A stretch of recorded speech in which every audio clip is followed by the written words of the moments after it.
সকলকে আমার আনন্দ জয়গুরু। আশা করি প্রত্যেককে ভালো আছেন এবং আজকে অনেকদিন পরে আমি ভিডিওটা শেয়ার করছি।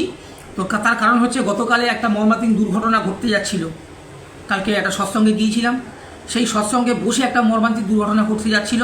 পরম দয়াল যে সেখানে উপস্থিত থাকেন সৎসঙ্গে, তার জ্বলন্ত প্রমাণের উদাহরণ, জ্বলন্ত প্রমাণের ঘটনা আমি আপনাদের সঙ্গে শেয়ার করব। প্লিজ ভিডিওটা কেউ স্কিপ করবেন না, সবাই কিন্তু মনোযোগ সহকারে দেখবেন, বেশি বড় ভিডিও নয়। গতকালের এক আশ্চর্যকর সত্যি একটা ঘটনা গতকালকেই আমার সঙ্গে ঘটেছে। ইভেন গতকাল আমার জন্মদিন ছিল। প্রত্যেকে না জানলে অনেকেই জানেন, ফেসবুকে বা আদার্স যারা বন্ধুরা আছে সবাই জানেন যে কালকে আমার জন্মদিন ছিল। কিন্তু যদি ঠাকুর ধরা না থাকতো, যদি ঠাকুরের আশ্রয় আশ্রিত না হতে পারতাম, সেই জন্মদিন কিন্তু আমার মৃত্যুদিনে কিন্তু পরিণত হতো। এটা আমি, আমার স্ত্রী বুঝতে পেরেছি এবং তৎসহ যত গুরু ভাই ছিল সবাই বুঝতে পেরেছি।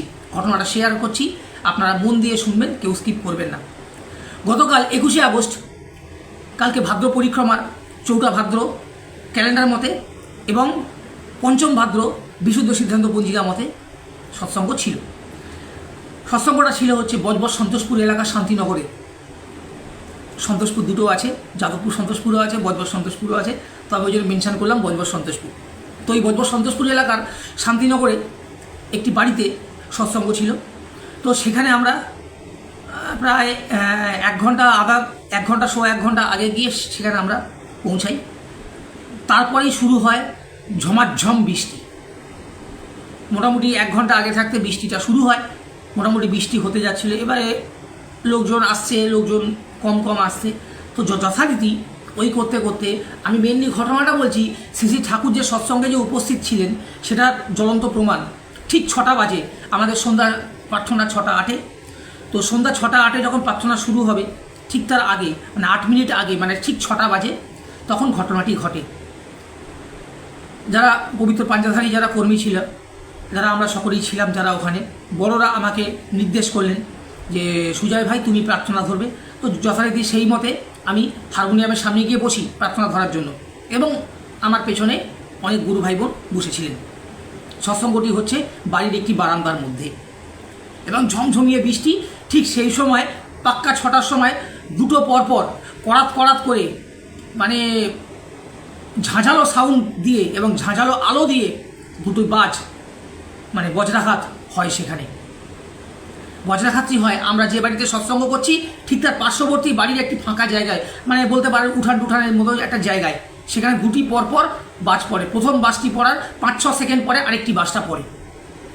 তো সেখানে পড়ার পরে বাজ বেরোনোর জায়গা না পেয়ে, ওই বজ্রাঘাতের যে অংশটা বেরোনোর জায়গা না পেয়ে, সে আমাদের ওই সৎসঙ্গে সারাউন্ডিং জায়গাতে ঢুকে পড়ে। আমরা যথারীতি ওই বাজ পড়ার সঙ্গে সঙ্গে আমরা আতঙ্কে মানে ভয় পেয়ে গেছিলাম, ভয় পেয়ে গেছিলাম।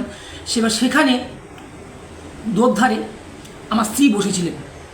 তো তার পায়ে প্রথম ওই বজ্রাঘাতের যে অগ্নি বল, যে ছোট্ট একটি বল, হ্যাঁ, এতটা স্পিডে এসে তার পায়ে আঘাত করে। সেখান থেকে রিফ্লেক্ট হয়ে একটা বাচ্চা মেয়ে, 10-11 বছর নিয়ে আমাদেরই মধ্যে একটি বাচ্চা মেয়ে ছিলেন, তার পায়ে আঘাত করে। সেখান থেকে রিফ্লেক্ট হয়ে আমাদের একটা ভাই আছে গোপাল বলে, চড়িয়াল মন্দিরে থাকে। তো সেই গোপাল ভাইয়ের হাতে সেখানে আঘাত করে। সেখান থেকে রিফ্লেক্ট হয়ে আমি হারমোনিয়ামের সামনে বসেছিলাম, আমার নাক ছেঁচে দিয়ে বেরিয়ে যায়, ঠিক এরকম টাচ করে বেরিয়ে যায়। অগ্নিবলটা বেরিয়ে গিয়ে জানলা দিয়ে বেরিয়ে গিয়ে কোথায় মিলিয়ে গেল তারপর খুঁজে পেলাম না। এই সমস্তটি ঘটনাটি 3 থেকে 4 সেকেন্ডের মধ্যে হয়েছে। 3-4 সেকেন্ডের মধ্যে কি আরও কম সময়ের মধ্যে হয়েছে, এত ফাস্ট হয়েছে। বাজের মানে বজ্রাঘাতের যে অগ্নিবলের যে গরম যে ভাবটা, সেটা আমরা প্রত্যেকে উপলব্ধি করতে পেরেছি। প্রত্যেকে কিন্তু উপলব্ধি করতে পেরেছি। আমরা তো ওখানে ভয়ে আতঙ্কে একদম হাত পা মানে কাঁপছে, রীতিমতো কাঁপছে। আমি এই ঘটনাটা ফেসবুকে লিখে শেয়ার করেছিলাম, কিন্তু আনফর্চুনেটলি অ্যাক্সিডেন্টালি হাত পড়ে সে লেখাটা ডিলিট হয়ে গেছে। তো তারপরে খুঁজে পাইনি লেখাটা, তার জন্য ভিডিওটা আমি আরও জোরালোভাবে করছি। এর কারণ এবার আমি একটা কথা বলি যে পরম দয়াল সেখানে যে স্বয়ং উপস্থিত আছে, এটাই তার জ্বলন্ত প্রমাণ। কারণ আরও বড় কিছু হতে পারত। আমরা যদি সেখানে সৎসঙ্গ না করে যদি সেখানে একটা অন্যরকম অনুষ্ঠান যদি করতাম, ওখানে ধরুন সাংস্কৃতিক অনুষ্ঠান করতাম বা অন্যরকম পার্টি করতাম বা অন্য কিছু করতাম ওখানে, সেখানে কিন্তু আরও বড়োভাবে কিন্তু একটা দুর্ঘটনা ঘটার কিন্তু সম্ভাবনা কিন্তু ছিল। পরম দয়াল সেখানে স্বয়ং উপস্থিত ছিলেন। তার আরাধনা করতে বসেছি, ওখানে তার সৎসঙ্গ করতে বসেছি, তাকে আহ্বান করছি, তাকে সৎসঙ্গে আহ্বান করেছি, সৎসঙ্গটা অনুষ্ঠিত হবে সেখানে। তো সেখানে সেই সৎসঙ্গে তিনি স্বয়ং উপস্থিত থেকে আমাদেরকে কিন্তু রক্ষা করলেন। আমি প্রত্যেককে বলি এবং আমি নিজে করাবারও চেষ্টা করি যে তার বলাগুলি, তার যে নির্দেশগুলি সেগুলো কি বাস্তবে রূপান্তরিত করার জন্য চেষ্টা করি। সঠিকভাবে কিন্তু হয়ে ওঠে না। তিনি কিন্তু স্বয়ং উপস্থিত থাকেন, তিনি কিন্তু আমাদেরকে কিন্তু পদে পদে কিন্তু রক্ষা করেন। তিনি যে স্বয়ং উপস্থিত থেকে যে তিনি যে রক্ষা করেছেন আমাদের সবাইকে সেই মুহূর্তে ওই প্রবল বজ্রাঘাতের থেকে, তার জ্বলন্ত প্রমাণ। তিনি ছাড়া কে আর রক্ষা করবেন আমাদের? কিন্তু আমরা তার বলাগুলো, তার করাগুলো, তার যে নির্দেশ করা যে জিনিসগুলো আছে, যে বলাগুলো আছে, যে বাণীগুলো আছে, সেগুলো কি আমরা কি কার্যে রূপান্তরিত করতে পারি? আমরা কিন্তু পারি না। পরম পূজ্যপাদ শ্রী শ্রী বরদা বলছেন 45 মিনিট নাম ধ্যান করার অন্তত পক্ষে। ঠাকুরও নাম ধ্যান করার উপর কিন্তু জোর দিয়েছেন। নাম হচ্ছে কিন্তু একটা ব্রহ্ম আগুন। এই নামের মধ্যে দিয়ে কিন্তু সব কিছু কিন্তু ঠিকঠাক হয়, সব কিছু, সমস্ত বিপদ আপদ কিন্তু কাটে এই নামের মধ্যে দিয়ে। আমরা 45 মিনিট তো দূরে থাক, 10টা মিনিটও করতে পারি না। অকপটভাবে বুকে হাত রেখে বলছি, 10টা মিনিটও কিন্তু নাম ধ্যান করতে পারি না, কারণ আমাদের মধ্যে সেই জিনিসটা এখনও তৈরি কিন্তু হয়নি। চেষ্টা করি 5 মিনিট, আমরা করে কতক্ষণ করি? 5 মিনিট করি, 10 মিনিট করি, 12 মিনিট করি, 15 মিনিট করি, ব্যাস শেষ। তারপরে আর হয় না। শ্রী শ্রী বরদা বলতেন 45 মিনিট নাম ধ্যান করার কথা, কিন্তু আমরা 45 মিনিট তো দূরে থাক, আমরা কিন্তু 5-10 মিনিটও কিন্তু ঠিকঠাকভাবে কিন্তু করতে পারি না। যেটুকখানি করতে পারি আমরা সেটুকখানির মধ্যে দিয়ে কিন্তু ঠাকুর বুঝিয়ে দিলেন আমি সেখানে আছি, পরম মালিক সেখানে কিন্তু উপস্থিত রয়েছেন, তিনি আমাদেরকে কিন্তু রক্ষা কিন্তু করলেন সেখানে। ওই যে অগ্নি যে বল, ওই বজ্রাঘাতের যে অংশটা যে আমাদের দিকে যে ঠিকরে এসেছিল, হ্যাঁ, সেখান থেকে কিন্তু অনেক বড় কিন্তু দুর্ঘটনা ঘটতে পারত। ইভেন এটাও শুনলাম পরবর্তী সময়ে যে বাড়িতে বাসটা পড়েছে, আমাদের পার্শ্ববর্তী যে সৎসঙ্গের বাড়ি থেকে যে পাশের বাড়িটা যে বাসটা পড়েছে, সেই বজ্রাঘাতে তাদের বাড়ির মিটার বক্স জ্বলে গেছে, তার পাশের বাড়ির ফ্যান লাইট যেসব আছে, কয়েল টয়েলগুলো আছে, সমস্ত কিছু জ্বলে পুড়ে গেছে। এবং আমাদের সৎসঙ্গের বাড়ির কিন্তু কিচ্ছু হয়নি। একটা লাইট, ঠাকুর ঘরের একটা লাইট ছিল, ছোট লাইট ছিল, সেই লাইটটা নষ্ট হয়ে গেছে। এই অল্পের ওপর দিয়ে কিন্তু রক্ষাটা কিন্তু পেয়েছে, অল্পের ওপর দিয়ে গেছে, যা হয়েছে সেটা অল্পের ওপর দিয়ে। সেখানে কিন্তু আরও বড় রকম কিন্তু দুর্ঘটনা কিন্তু ঘটতে পারতো। ইভেন আরেকটা কথা বলি, একটা জিনিস আমি মিস করে গেছি, যেখানটা মাইক বক্স ফিট করা ছিল না, তার পাশেই 2খানা সিলিন্ডার ভর্তি ছিল সেখানে। সৎসঙ্গ শেষ হওয়ার পরে যখন বেরোচ্ছি তখন দেখি 2খানা সিলিন্ডার ওখানে রাখা। আমি বললাম এটা কি ভর্তি না খালি? বলছে ভর্তি আছে। তাহলে বুঝুন, সেই সিলিন্ডারে যদি লাগতো তাহলে সেখানে কি অবস্থা হতো, সিলিন্ডারের কথা কিন্তু আমরা অনেকেই জানতাম না। আমি বাইরে বেরিয়েছি যখন বাড়ি যাওয়ার সময়, তখন কিন্তু গ্যাস সিলিন্ডার দুটো কিন্তু চোখে কিন্তু দেখলাম। হয়তো একটা খালি কি বা কিছু কিন্তু গ্যাস কিন্তু সেখানে রয়েছে। তাহলে পরম দয়াল কিভাবে আমাদেরকে কিন্তু রক্ষা করেন দেখুন। তার নির্দেশিত পথে চলে, তাকে আঁকড়ে ধরলে, তার আশ্রয়ে আশ্রিত হলে তিনি কিন্তু রক্ষা কিন্তু করেন, তিনি কিন্তু অবশ্যই কিন্তু রক্ষা করেন। ঈশ্বর কিন্তু একটা। তিনি বাণীর মধ্যে বলেন ঈশ্বর এক, ধর্ম এক, আর প্রেরিত পুরুষ তারই বার্তাবাহী। যত মত তত একই পথ, সাধনার পথ কবু দুই নাহি। আমরা ঈশ্বরই বলি, চাই আল্লাহ বলি, তাই প্রফেটসি বলি, যাই বলি না কেন, তিনি কিন্তু একজনই। আমরা আরাধনা যখনই করছি, কেউ প্রফেটসের আরাধনা করছি, কেউ আল্লাহর আরাধনা করছি, কেউ ঈশ্বরের আরাধনা করছি, কেউ গৌতম বুদ্ধর আরাধনা করছি, সব বিভিন্ন মতে যারা আরাধনা যেটা করছি, সব আরাধনার কিন্তু নেট ফল কিন্তু সেই একটা জায়গায় গিয়ে কিন্তু পড়ছে। ঈশ্বর ভগবান কিন্তু এক এবং অদ্বিতীয়। তিনি কিন্তু বিভিন্ন কিন্তু নামে কিন্তু রয়েছে। সবাই ওই গল্পটা জানি যে একটা পাত্রের মধ্যে জল নিয়ে, 3খানা পাত্রের মধ্যে জল নিয়ে একটা জায়গায় রাখা হয়েছিল। 3খানা ওপরে যে চাঁদ, সে 3টে পাত্রের মধ্যে দেখানো হয়েছিল, কিন্তু চাঁদ কিন্তু একটাই। সবাই গল্পটা জানি আমরা। ঠিক সেভাবেই কিন্তু ঈশ্বর কিন্তু একটাই। তার আরাধনা কিন্তু অবশ্যই আমাদেরকে কিন্তু করতে হবে।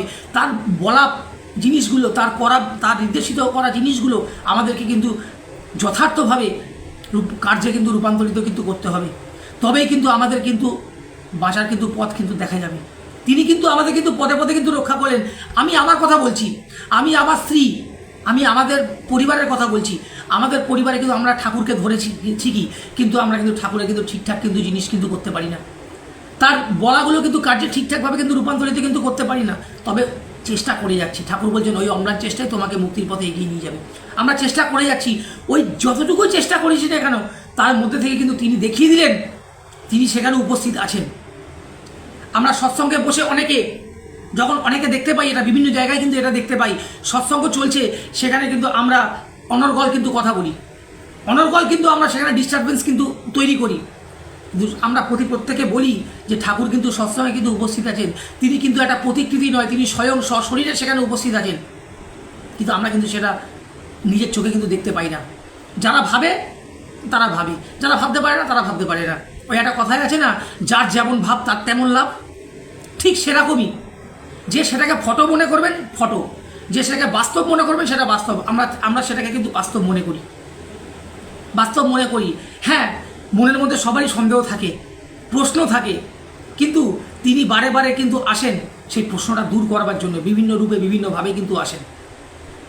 তিনি স্বয়ংকালকে অদৃশ্যভাবে হলেও তিনি সেখানে উপস্থিত থেকে তিনি যে বজ্রাঘাতের হাত থেকে যে আমাদেরকে কিন্তু রক্ষা করেছেন, কালকে কিন্তু অনেক বড় কিছু কিন্তু হতে পারত, সেই বড় জিনিস হওয়ার থেকে অল্পের ওপর দিয়ে কিন্তু আমাদেরকে কিন্তু রক্ষা কিন্তু করেছেন। তাহলে বুঝুন তার দয়াতে কি না হয়। অসীম তুমি সসীম হয়ে আসিলে ধরায় সবারে প্রেম বিলাতে, পরম পূজ্যপাদ শ্রী শ্রী দাদার লেখা। অসীম তুমি সসীম হয়ে আসিলে ধরায়, তিনি অনন্ত অসীম, পরম দয়া কিন্তু অনন্ত অসীম, তিনি সসীম হয়ে আমাদের ধরায় কিন্তু এসছিলেন। কেন? আমাদের বাসা বাড়ার তাগিদে। তিনি কিন্তু আমরা সকলে বলি যে শ্রী ঠাকুর, অনেকে কিন্তু আলোচনা করতে বলি যে শ্রী ঠাকুর 69 সালে তিনি কিন্তু চলে গেছেন, তিনি কিন্তু চলে যাননি। আমরা বলি দেহ রেখেছেন, এটাই কিন্তু যথার্থ কিন্তু কথা। তিনি চলে গেছেন, বা অনেকে বলে যে শ্রী বরদা যখন মারা যান, শ্রী ঠাকুর যখন মারা যান, এই কথাটা কিন্তু সম্পূর্ণ ভুল। দেহটা চলে যায়, আত্মা কিন্তু অবিনশ্বর। তিনি কিন্তু অদৃশ্যভাবে হলেও তিনি কিন্তু আমাদের সঙ্গে আছেন। তিনি যে আছেন, তিনি প্রতি মুহূর্তে সেটা আমাদেরকে কিন্তু বুঝিয়ে দিচ্ছেন যে আমি আছি, তোরা নির্ভয় থাক, আমি আছি। তাই বলবো একটা কথাই, হাত জোর করে আমি আপনাদেরকে কাতরভাবে অনুরোধ করছি, যারা যারা আমরা পরম পিতার আশ্রয়ে আশ্রিত,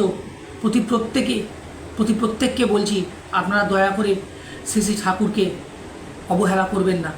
শ্রী ঠাকুরকে নিয়ে চলেন, শ্রী ঠাকুরের কথাগুলো, শ্রী ঠাকুরের বলাগুলো বাস্তবে রূপান্তরিত করবার চেষ্টা করেন।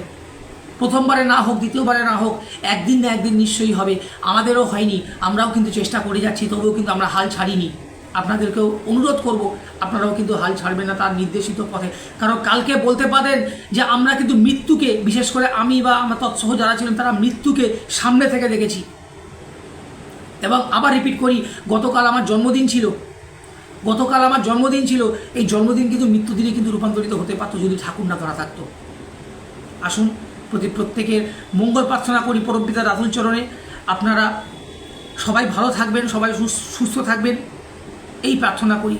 এবং এই ভিডিওটা যদি ভালো লেগে থাকে, এই তথ্যটা যদি ভালো লেগে থাকে, একদম সত্যিকারের ঘটনা। সর্বশেষে একটা কথাই বলি যে আপনারা হয়তো মনে করেন যে আমি পাবলিসিটি পাওয়ার জন্য বা আমি সিম্প্যাথি পাওয়ার জন্য আমি ভিডিও করি বা আমি পোস্ট করি, সেটা একদমই নয়। আমার সিম্প্যাথি পাওয়ার কোনো দরকার নেই, আমার কোনো ইচ্ছাও নেই।